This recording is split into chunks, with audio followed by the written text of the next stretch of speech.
I am your chairperson for this afternoon's session. My name is Francis Alexis. It is my pleasant responsibility to welcome you properly, tell you who we are, why we are here. The lady you saw just speak to me there, Miss Lillian Sylvester, come and be recognized. She's from the Secretariat of the Grenada Constitution Reform Advisory Committee. This is Miss Lillian Sylvester. Give her a big warm welcome, everybody. From the Secretariat, she has with her Miss Karen Regis at the back there. If she will come forward and take a bow, that will be very nice of her. This is Karen Regis, Project Administrator. The man you heard praying just now is Ezekiel Alexander. He's also from the Secretariat. Give him a round of applause.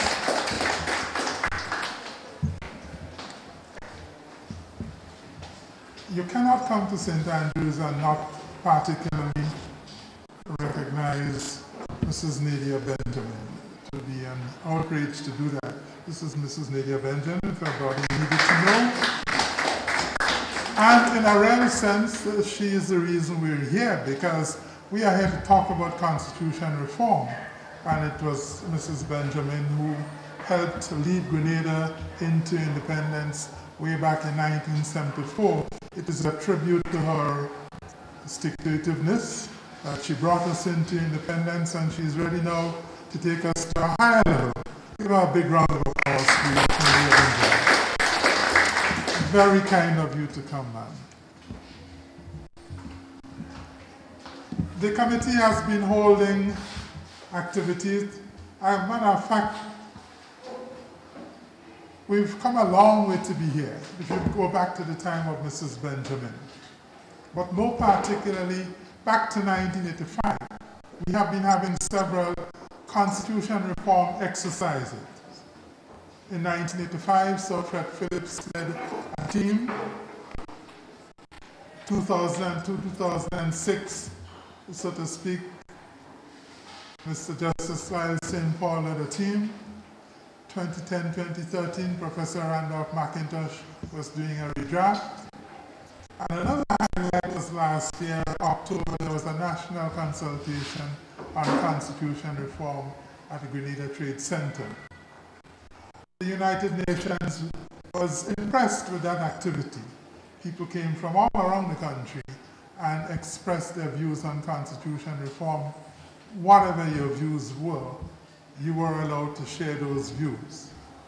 And so impressed was the nations with that activity, an exercise of democracy and consultation in action, that the United Nations women, the Women Department of the United Nations, stepped in and volunteered to help us organize consultations, more particularly for women, but in a general way on gender equality.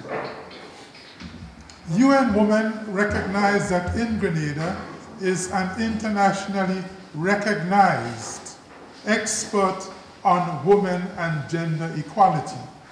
And the United Nations women from their headquarters in New York via Barbados said to us that they would be happy to help us if we would agree to have this activity led by their expert.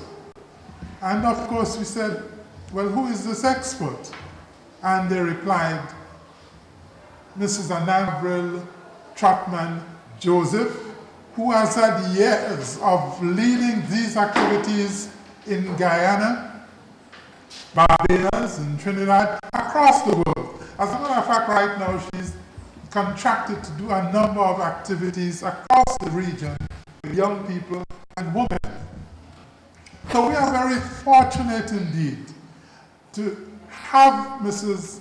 Anande Avril Chapman Joseph made available to us for these exercises by the United Nations.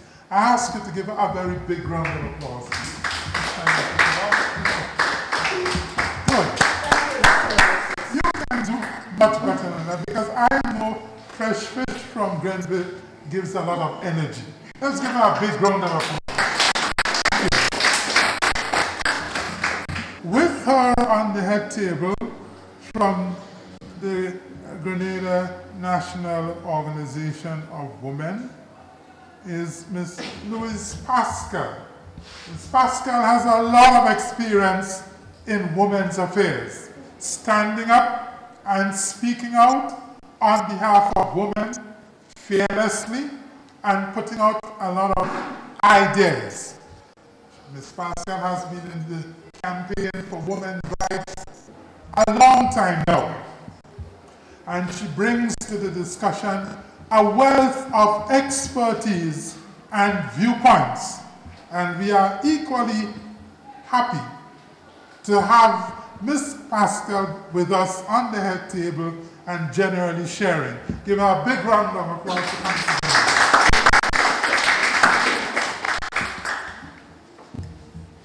So you can see we have come well fortified. What is our business? To continue the matter of discussion for constitution reform. We had a team from the Caribbean Court of Justice come here late last year. They had activities across the country. And I was telling Mrs. Benjamin a few minutes ago, that team was led by former head of the Judiciary of Guyana, who went on to become a judge of the Caribbean Court of Justice, Honorable Madame Justice Desiree Bernard. And from the time we left Grenville going down, Madame Justice Bernard kept harping until she stepped onto the plane that the consultation in Grenville was the one her team and herself enjoyed. And they made no bones about it. So we come here assured that the same will happen today. That the UN consultant will leave here, going back to St. George's and singing the praises of Grenville. What I just said relates to not only Mrs. Benjamin, but the gentleman who just walked in, one of the stalwarts of St. Andrew's, Dr. Buckner. Give him a welcome, everybody. Welcome. Let me tell you where we are with constitution reform. Coming out of all of these activities, we have made two sets of recommendations to the Cabinet, the committee has. And the Cabinet has responded in its best way. The Cabinet has increased the number of items for the referendum.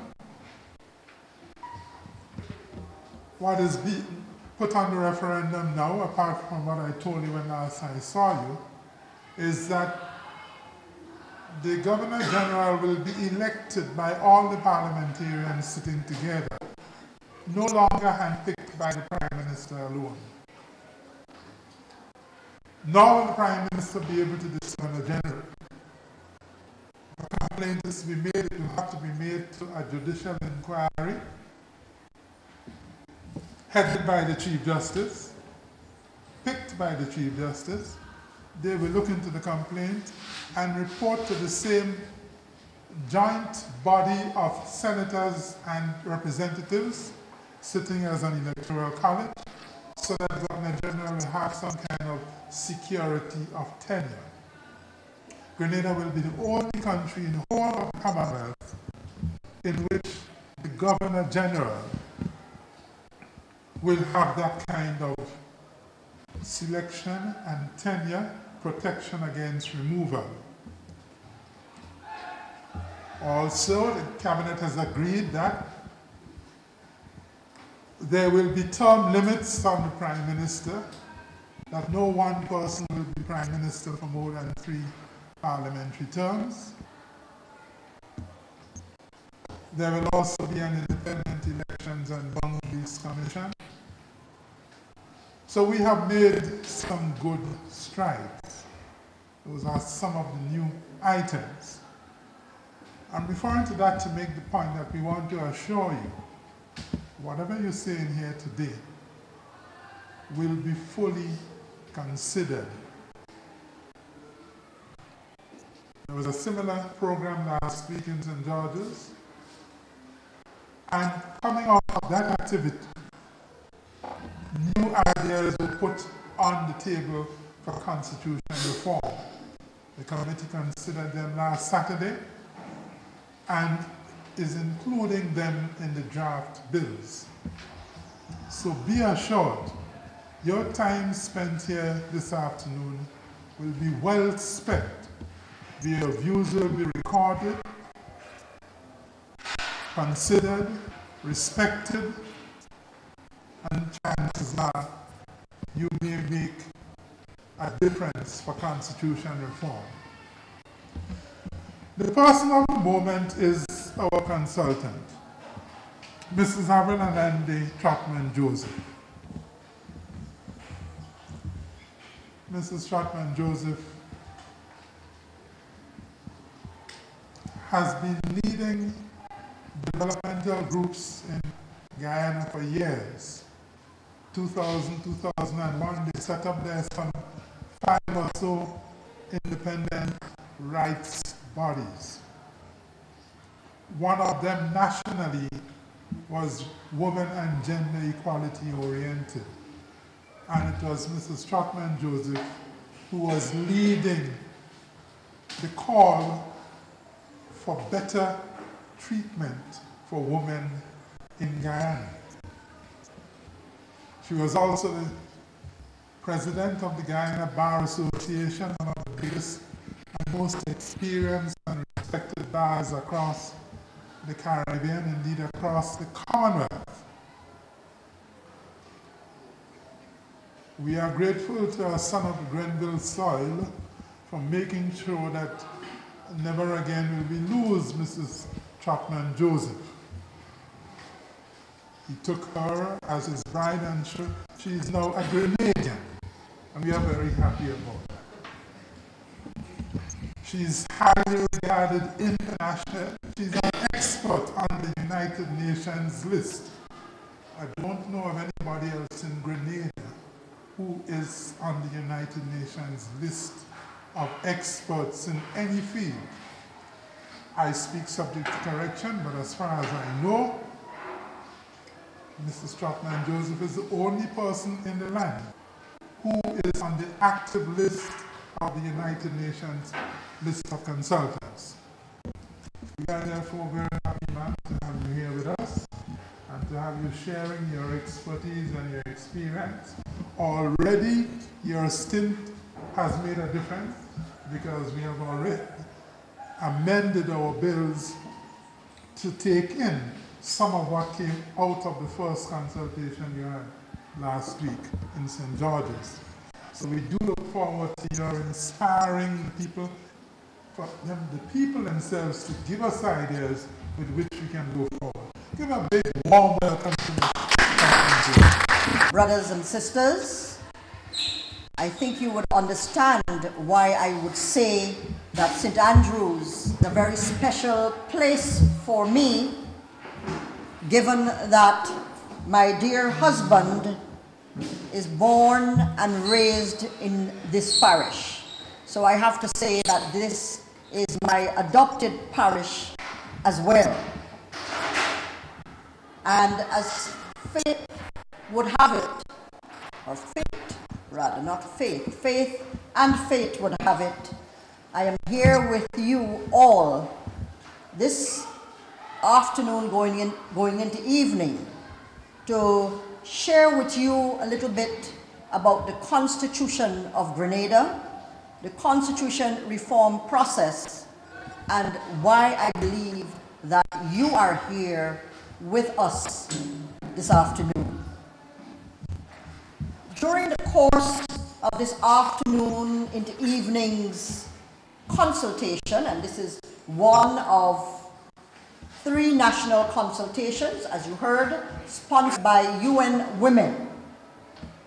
I would be happy, perhaps, if I were the only UN woman expert here, but I know right in this dear parish of yours, we have Dr. Decima Williams, who is very much on the international forefront, and has spent a lot of time overseas, and indeed has brought a lot back with her since returning from the UN itself. And I know we do have also some other sisters here, including Mrs. Jackie Seeleyberg, who would have done and continues to do work throughout the region and internationally, as well as other sisters, such as Sister Sandra Ferguson, as well as many others. I know we have, and we heard Dr. Alexis make mention of our sister and one of the first parliamentarians here in Grenada from your parish, and we keep coming back to why this parish is important. She led that charge for not only nationalism and for the 1973 constitution order to be made by Her Majesty the Queen, but she stood as a role model for sisters not only in Grenada but throughout the Caribbean region to be encouraged. And I want to highlight the importance of role models and women taking the lead in terms of parliamentary representation, because we will come back to that. But before we get to what you want to say should be in our constitution, I believe we have to look at understanding what this whole constitution is about. So I will ask a few questions. How many of you here have a copy of the constitution in your home? By a show of hands. 2. How many of you here of the 2 would have read that from cover to cover?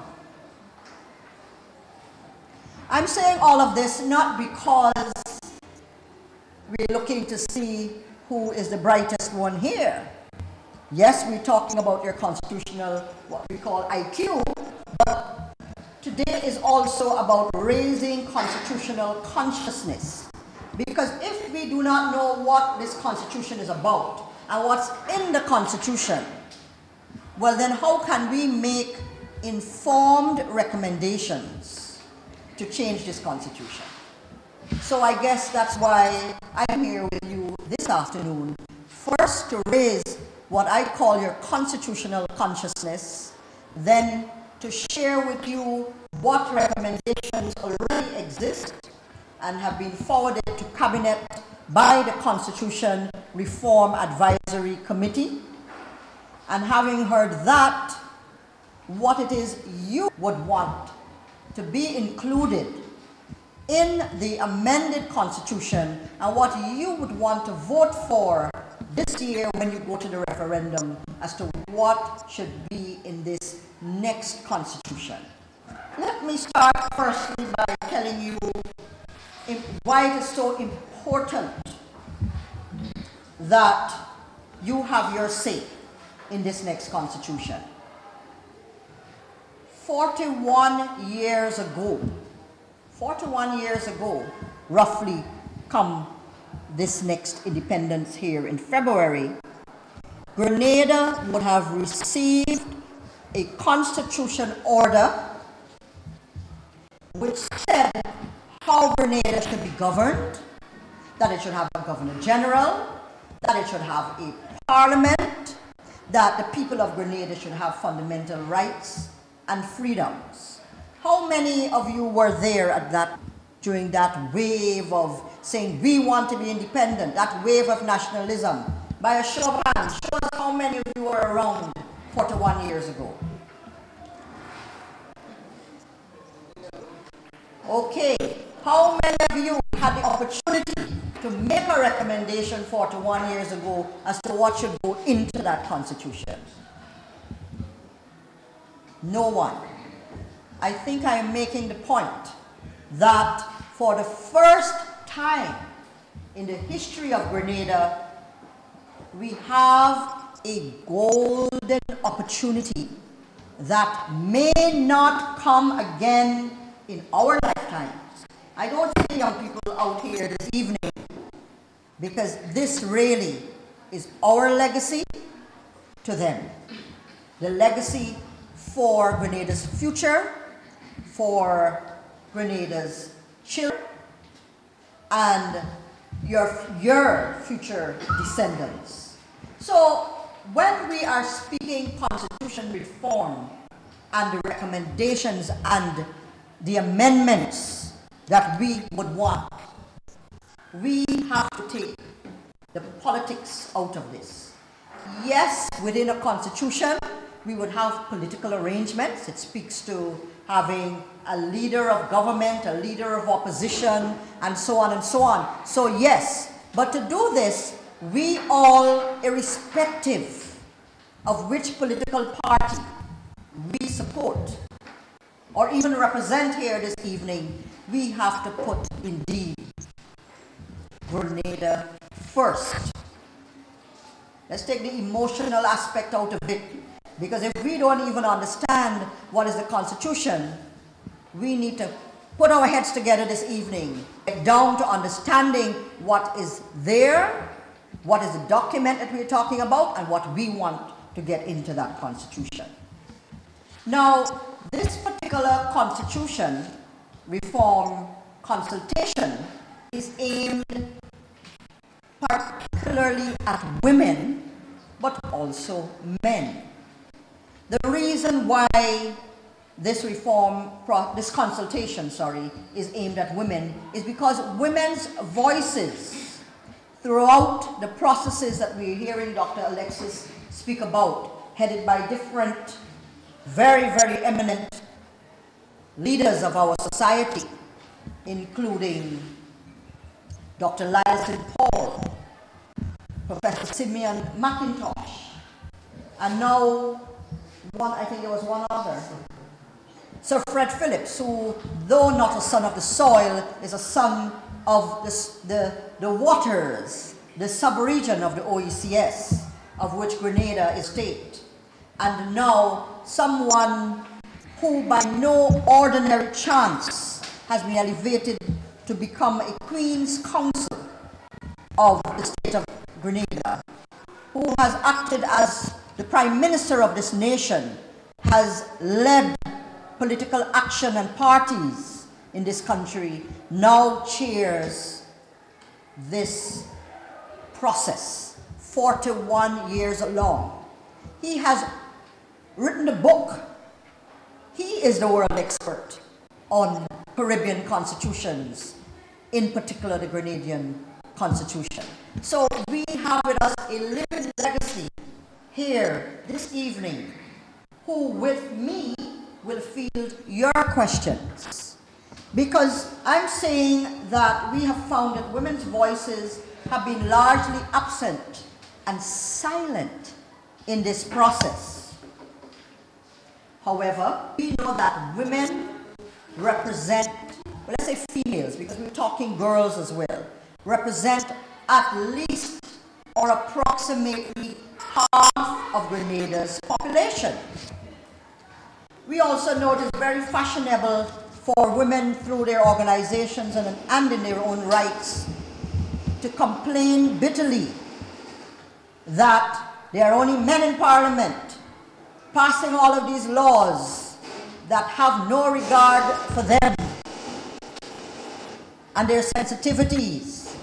The men want to occupy the hallways of power and the parliaments, and they are not looking back to take the women along all of the time. But really and truly, women have to hold themselves accountable for some of what is taking place. The rest of it, women can blame on history and the fact that history, politics, and power dynamics of the society that we live in have been shaped by, and I'll use a big word, a patriarchal system, a world or a global patriarchal system. But when the men hear all of this advocacy, they will want to know, well, based on what we're hearing, women are doing very well. So maybe instead of having a patriarchal or a male-dominated society, 40 years from now we may have a matriarchal system or female or woman-dominated system. So, adding to discussing women's rights, I bring to you this evening also a discussion on what we call gender equality. Because we are not here at this national level to speak about women's supremacy or just feminism, that era when we were told by the women from an earlier decade, burn the bra, women's power. We are here now. Those gains have been made. Women did not own cars. Women were not allowed to vote, to drive. But now we have seen that all of that is happening. And the men are saying, with all of these policies which have encouraged women, with women being allowed to be educated, there is sometimes a perception of an imbalance. So, our discussion will be around how women need to be encouraged because of historical vulnerabilities, and also, along with that, how men and women can go into the future of Grenada, build Grenada together, working side by side, each reaching back to encourage the other, male or female, when that is required. So, because we have together admitted that we don't necessarily have a good grasp of what this Constitution is about, I will spend a little time with you, and then I will take your questions after going through some quick definitions, which I hope would be helpful to you. I know it is shaking a bit, but I will be reading, and you can see behind me what I'm speaking about. Now, I think by now you would have gathered that I'm a lawyer, first and foremost. That is my profession.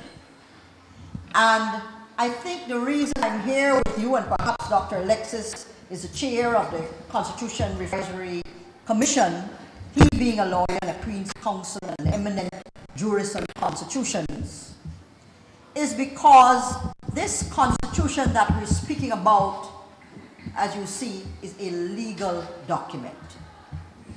It's not a wish list where, because we have come to ask you for your recommendations, that we ask, well, what would be your first recommendation? And you would say, oh, in St. Andrews, we feel that when we look out at the sky is red, and we want our Constitution to say that. That is not what it is about. What you say has to be translated from legalese into legalese. And we assure you that this time around, the advisory body, they are trying to use simple and direct language so that everyone would understand what we're talking about. A constitution sets out the important rules for the governance of the country and the protection of its people. It is the supreme law of Grenada. A constitution may be made up of unwritten rules and conventions which evolved over centuries, or in modern times, as in the Grenadian case, it is made up of a set of written statements or rules which sets out in various particular sections the rights, privileges, freedoms, and benefits that all citizens should enjoy. It is a contract between the state and the citizen, you the people. Dr. Francis Alexis, in his book entitled The Constitution and You, Grenada, said, constitutional law is that body of law which tells us what powers, functions, and duties of the organs of the state, namely the executive, that would be your cabinet, the legislature, your parliament, and the judiciary. He speaks too about the mission or purpose of a constitution being to hold evenly a certain balance. On the one hand, the executive, the legislature, and the judiciary on the other, the rights and freedoms needed by the individual, you, the citizen of Grenada. So we will go now to some terms that are contained in the Constitution. In particular, we speak to those rights now in this consultation that affect you. Sex. What we mean by the use of the word sex in the Part 1 section of our Constitution.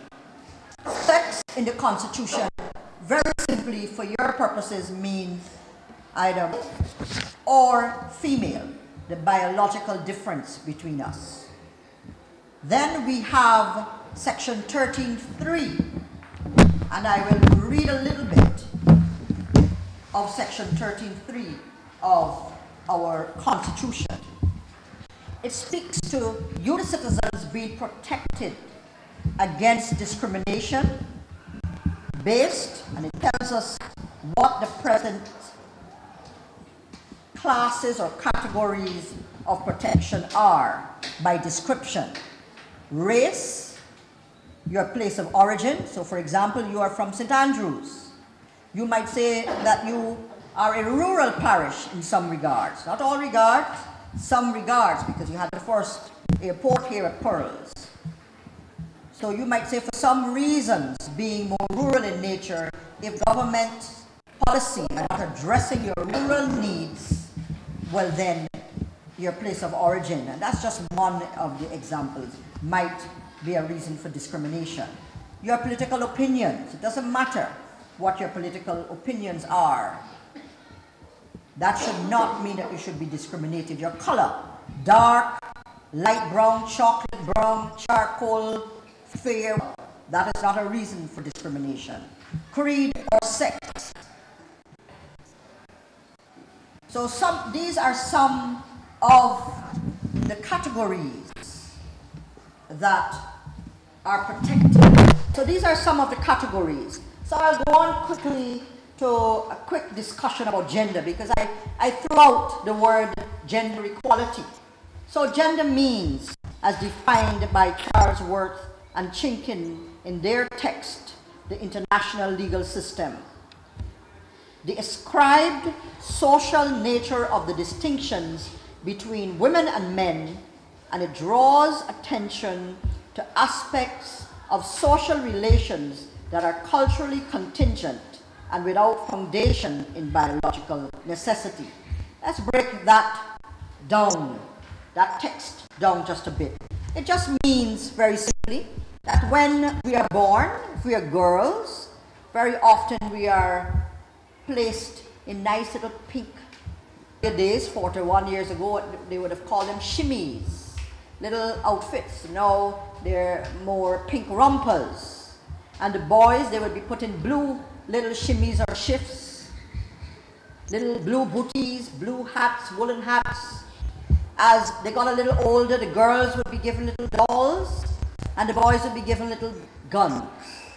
This is what we call gender and gender socialization. So let's go to gender equality, because we're talking now in this consultation that yes, we want on the one hand encourage women where they remain vulnerable as a result of centuries and centuries of global, it's a big word, and I'll break it down, disempowerment, meaning they were not treated as equals internationally, or as our society began to evolve here in Grenada. As I said before, very quickly, they were not allowed originally to even vote. They were not allowed to own land. That only came more recently. So let us look at some mathematics, as we say. And this will help us to understand what is gender equality and what is gender inequality. For example, there have been 6 governor generals since independence. Of those 6, tell me how many of them have been women? Governors general, how many of them have been women? One, we had a governor, Dame Hilda Baino, at the time of independence, but we know roughly 40 years after independence, for the first time ever, do we have a female Governor General. Closer to home, the Constitution Reform Advisory Committee, 13 members. How many of these members are women? Anyone knows? Of the 13? 5. Is that equal in number or nearly equal? Parliament. Let's go quickly to Parliament. The House of Representatives, a 15-member House of Representatives. You are coming from this parish. How many of those representatives are female? Of the 15? 5 in all. You have 3 from this parish. So you need to be very, very proud of yourselves. This means that St. Andrews is a parish that believes already in gender equality. The Senate, let's go very quickly to the Senate. 13 senators. How many of these 13 senators are women? 2. Is that equal? Equal in terms of the fact that half of the population of Grenada roughly are women. And we understand, we know, we live, we vote. We know that last round in 2008, of this 15-member House of Representatives, there were only 2 women elected there. So nothing stays the same. There is no constancy, no equality, no gender equality in the representation of women in the Houses of Parliament.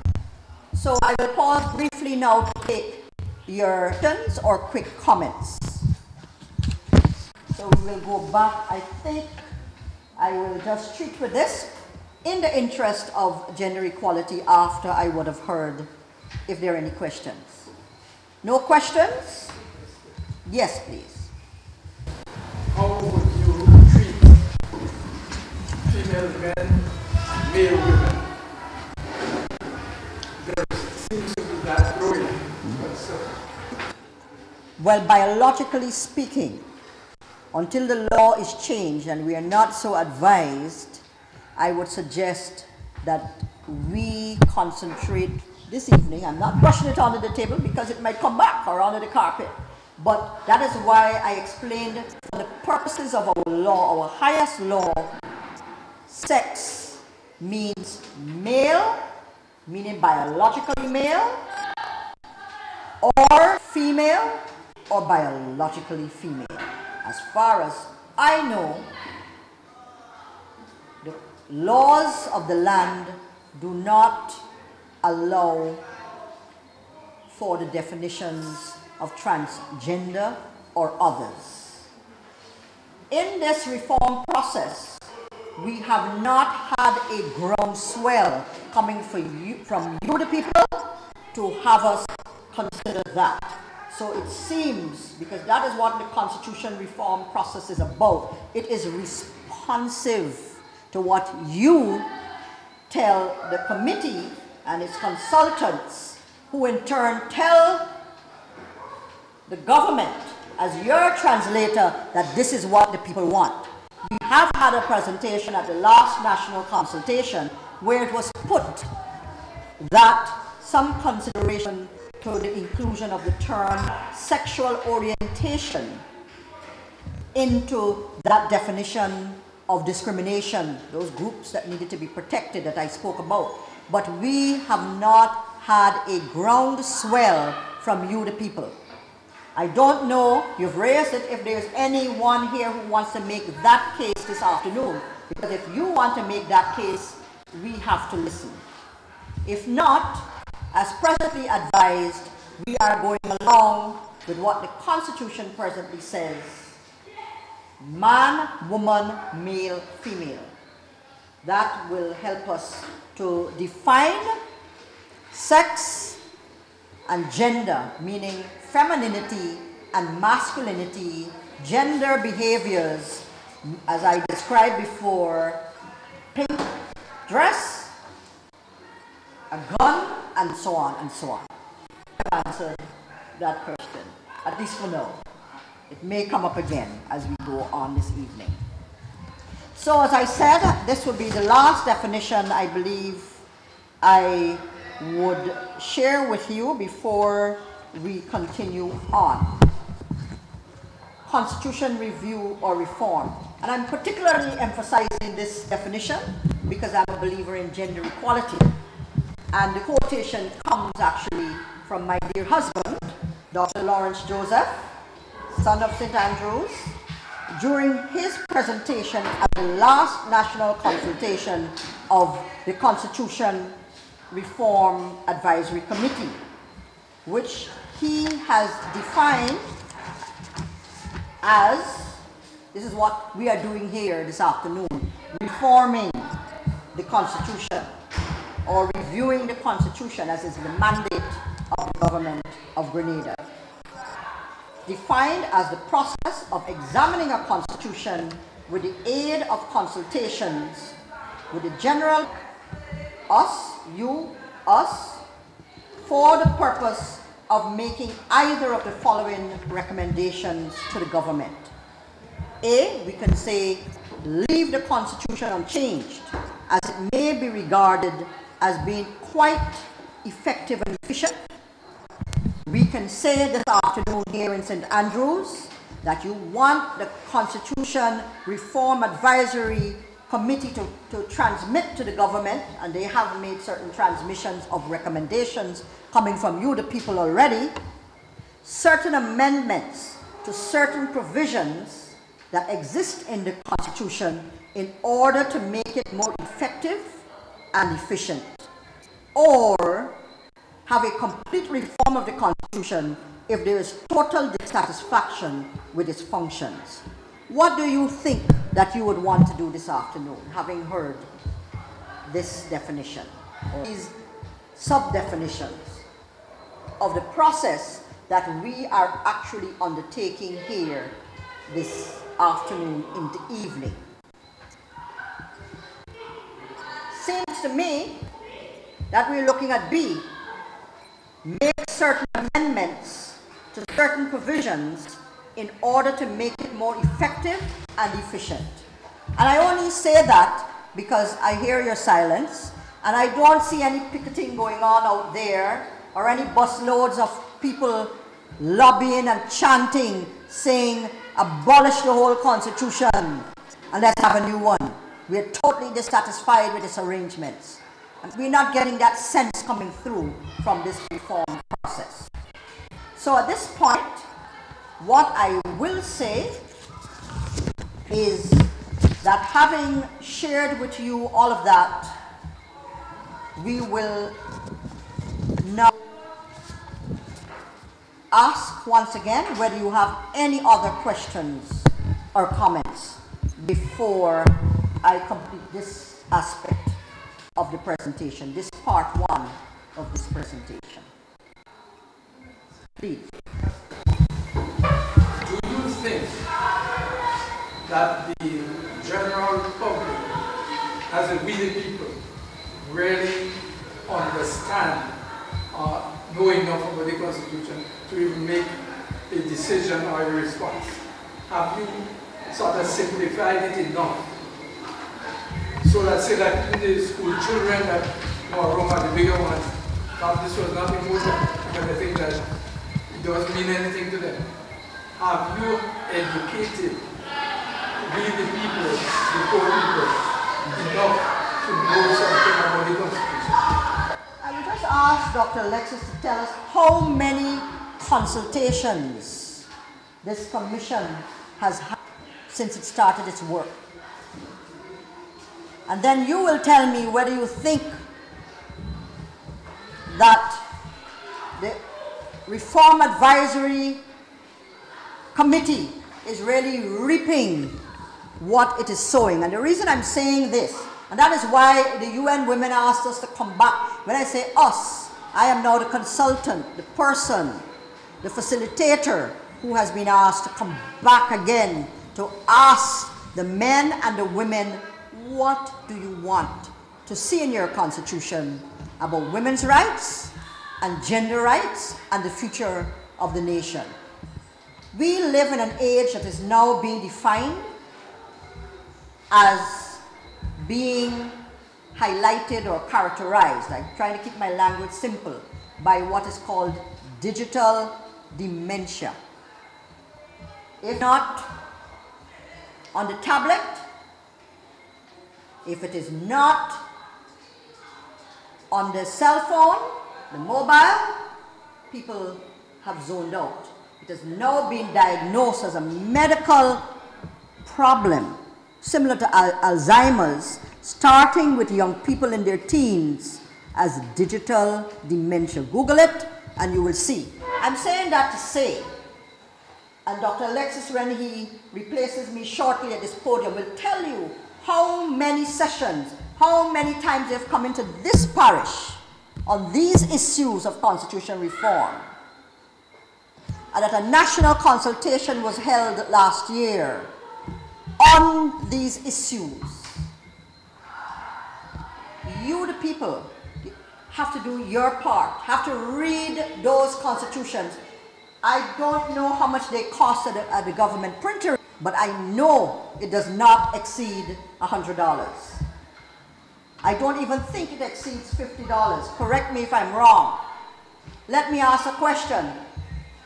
If Freddie McGregor comes, I believe he's coming shortly at month end, to this parish at Moonlight City, do you think these will be the only numbers that he will have?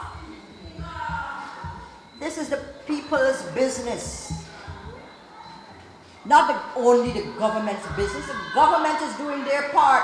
The International United Nations community and the OAS, they're looking on because we have signed on to their treaties and conventions which protect you and me in Grenada. The human rights that we're talking about when we're talking these definitions. But if you don't take time to understand what is happening, then perhaps 40 years from now, your grandchildren and children will be sitting at a place like this having the same conversation. This is why, brothers and sisters, I took the pains to go back to the definitions, because it's not just you alone. It's not just me alone. As I said, I am probably taking for granted the fact that I'm a lawyer. And I will tell you the truth. Even though I'm a lawyer, I can assure you that there are lawyers, I don't want to say here in Grenada, generally, who don't pay any attention to constitutional law because that is not their thing. I'm saying all of this to say that everyone in this process has to do their part. The government, because it's a matter of governance. So we have the government. We have the legislature. But they will only kick into gear when coming from the population, you the people, groups such as we here this evening, you would have effectively and clearly said to them, we want this and we want that in our constitution. As I said, this is not a wish list that we want the government to make sure that 1,000 more coconut trees are planted in St. Andrews because we like coconuts. That's not what it is. This, as I said before, is a legal document. It sets out your rights protections. So look at it this way. If you've never read your constitution and you did not know that you are being discriminated against because of your political opinion, your color, you're either too dark or you're too light or you're too in between, you're too rural, there are rural discriminations. How would you then go to your government, to your constituency representative, or to your lawyer to ask them, or the legal aid, take me to court, my rights are being discriminated. I have gone to Princess Alice Hospital, I'm a woman, I'm pregnant, and they're telling me, a woman, that there are no beds for me. Is that a discrimination? You can't even ask the question to ask your lawyer, to ask the court, because you don't even know that. Why? Because you have not read the most important book written ever in Grenada. We are talking about your Bible or holy book that you have there. That is holy. That's your ideal. But after that book, whatever your holy book is, comes your Constitution. That is the Bible, the legal Bible of your rights and your protections. If you don't know what's in it, you can't protect yourself. You can't ask to be protected. You can't get justice in the courts of Grenada because you don't know what question to ask. I leave this here and I will take your question. Is there, for instance, in the curriculum of schools, anything to do with Constitution or even civil rights or anything? Is there any way, in say like these places where you see it that the children or somebody teach them anything about that? Let me ask, are there any teachers in the house? Teacher, tell us. Teacher, tell us. Where in your curriculum does this exist? I think in a little bit is dealt with in the social studies. A little bit. And in your social, you teach social studies? Yes. And in your social studies class, do the students read aloud or read at home their Constitution to answer the questions on the little bit that would come on that? So hold that thought, Dr. Buckmeyer, because you might be in the process of beginning to formulate a recommendation. I hand you back to our chair. I wanted almost the same thing that he was talking about. Because when you consider this is 41 years, and you know how many children have passed through secondary schools, graduated and been gone, and most of them do not know what happened, how we got independence, etc. And I recall some children coming to my place from the RC school.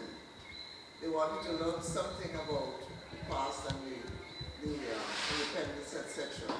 And when they saw a photograph of the members who were there at independence in the parliament, and this young lady, she said, "Oh, this is my grandfather there," and she was referring to George Klein.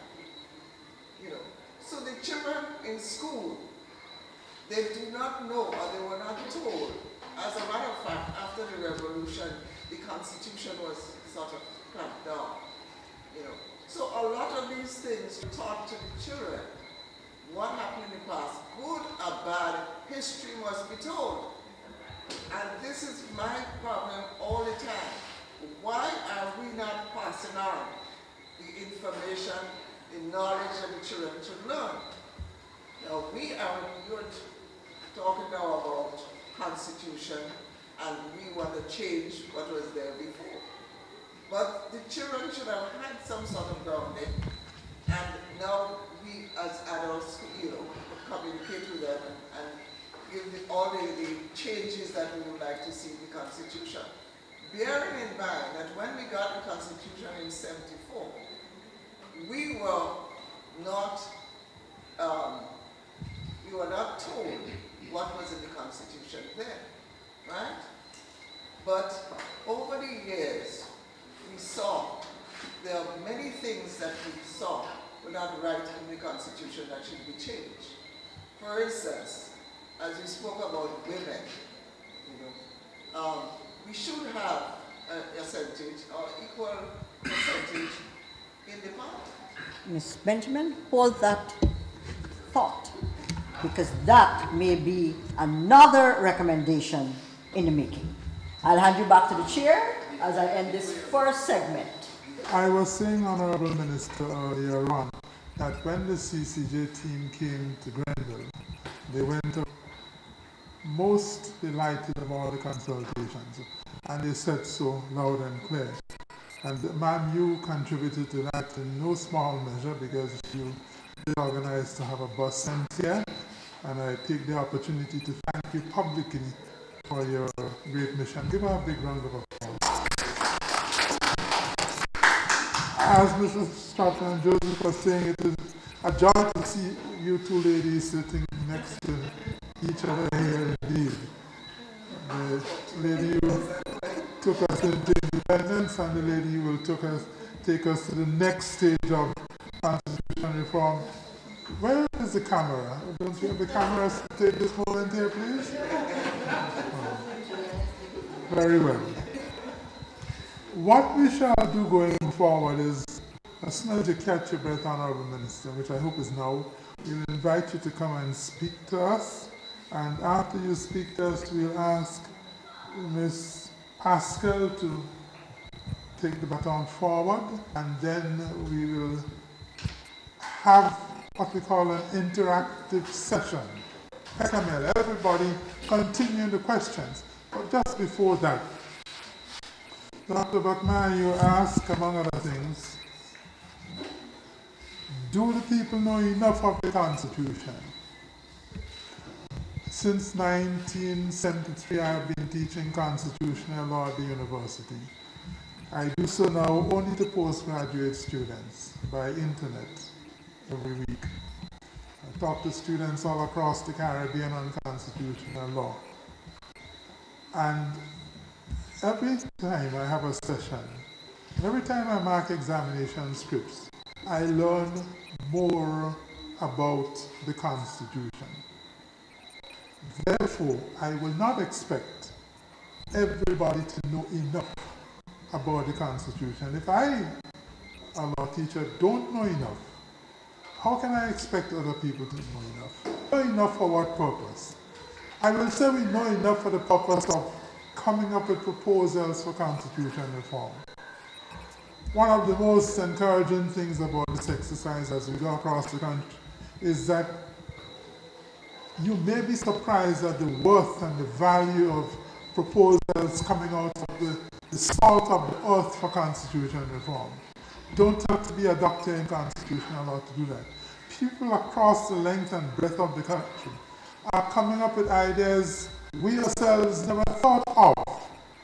I'll give you an example of what I mean. We've been talking about proportional representation, and we're trying to make sure that we have a leader of the opposition at all times. Professor McIntosh came up with this idea of mixed first past the post and proportional representation. I've been carrying it on. And we have been searching.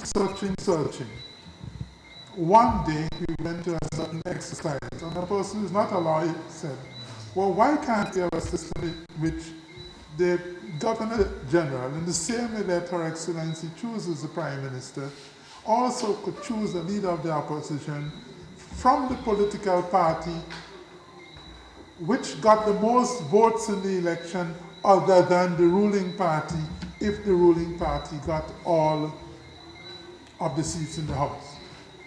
Professor McIntosh didn't see it, Sir Fred Phillips didn't see it, Mr. Justice Lyle St. Paul didn't see it, and I didn't see it. All constitutional lawyers. A non-lawyer came up with that idea.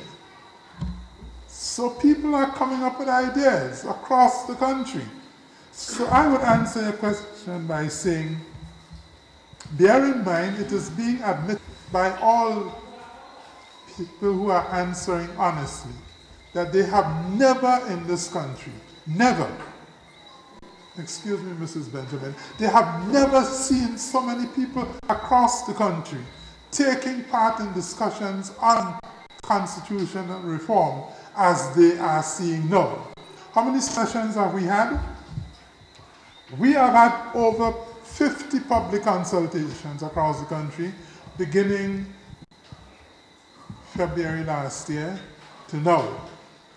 In one consultation alone, the National Consultation on Constitution Reform, one alone, we had more than all the total amount of people you had in all the previous consultations put together.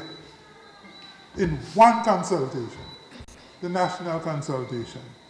And Grenada was such the showpiece that it was because largely of that UN Women volunteered to help us in Grenada reach women to talk about constitution reform.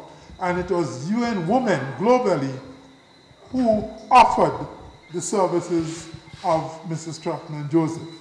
She wasn't picked by the committee. She wasn't picked by anybody on the committee. She was volunteered by the International UN Women as the best resource person in Grenada for this, not in Grenada, the best resource person across the Caribbean for this exercise. That is how I answer your question. And that 50 does not include the number of school visits we have paid across the country. We've come here to SAS, we've gone to Grenville, Convent, we've gone to numerous other schools. I'm not including those, nor am I including the number of what I call private consultations. A private group will call us and say, we want to talk to you. I was leaving home today, a pastor called me at my home. He said, I want to have another consultation with you. That's a private consultation. I'm not including that. 50 public consultations. It's a good time to be talking constitution reform in Grenada, Carriacou, and Petit Martinique. So, Honorable Minister, I hope you're ready now to share with us. I want to greet everyone in the so many persons of varying portfolios. I see teachers, we have community activists, we have so many different people here. I want to greet all of you tonight. It really was a challenge to be here this evening. I did indicate that there were a number of things that I was engaged in. As a matter of fact, I have to be at another activity at 7 o'clock this evening. But I wanted to at least demonstrate by my presence my support for this evening's event. And that is why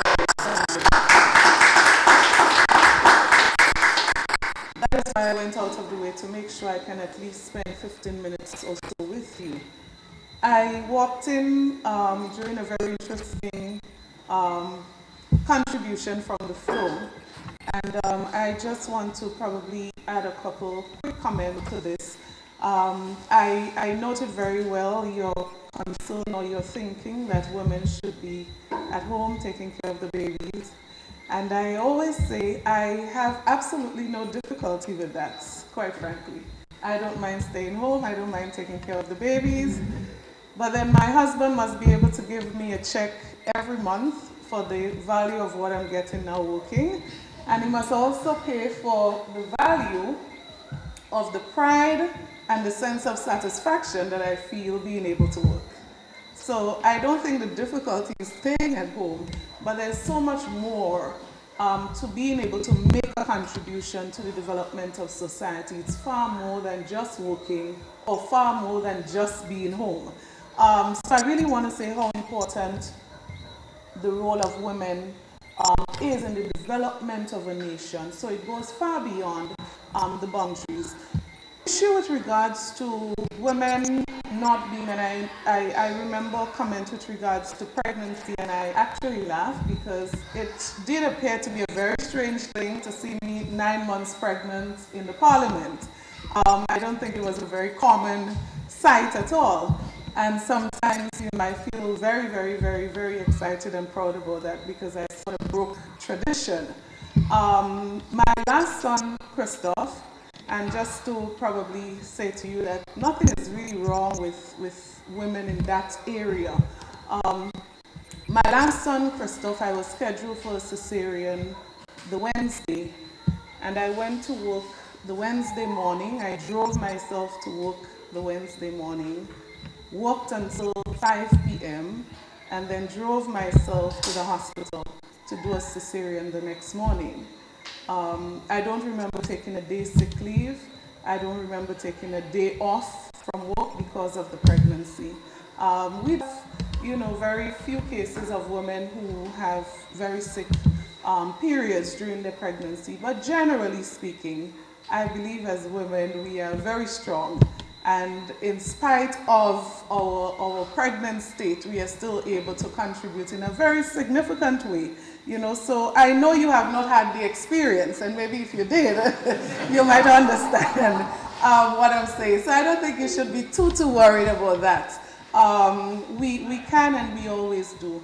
I really do wonder, what is a world without women?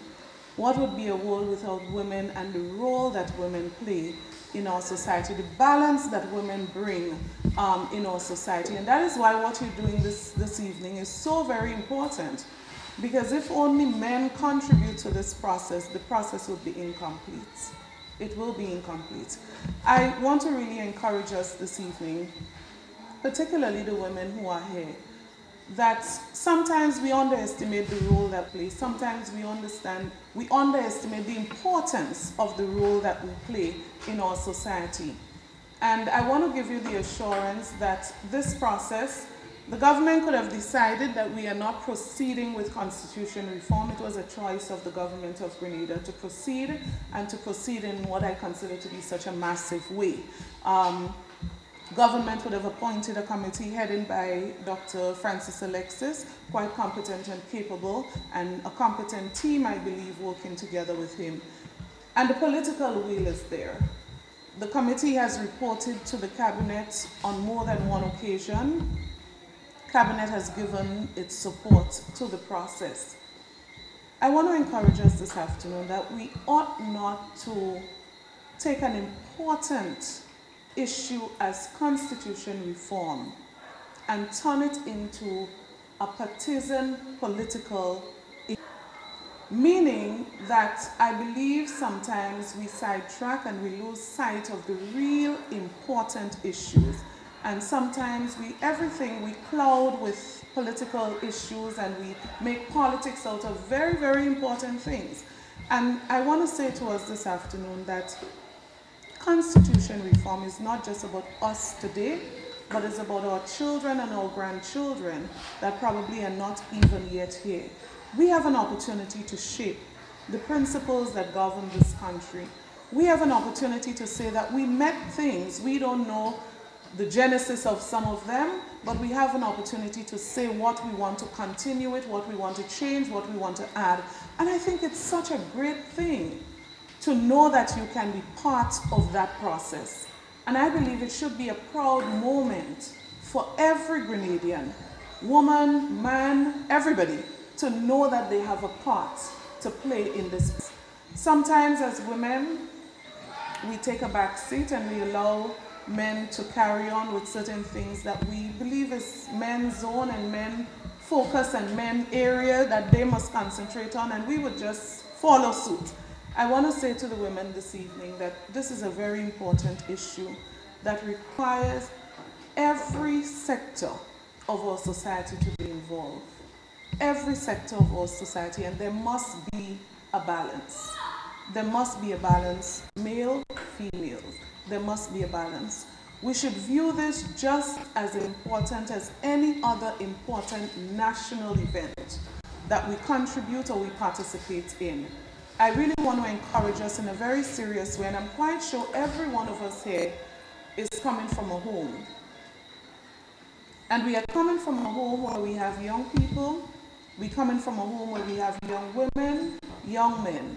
I want to also encourage the mothers who are here to explain to your children the information that you're receiving here should not just be for you and for here, but that you're going to take that and you're going to go home with it, you're going to share it You're going to encourage your other women folks. You know, when you speak on the telephone or you speak in the yard, you're going to encourage them to be part of the process, to get excited about the process, and to want to feel that I would have made a contribution.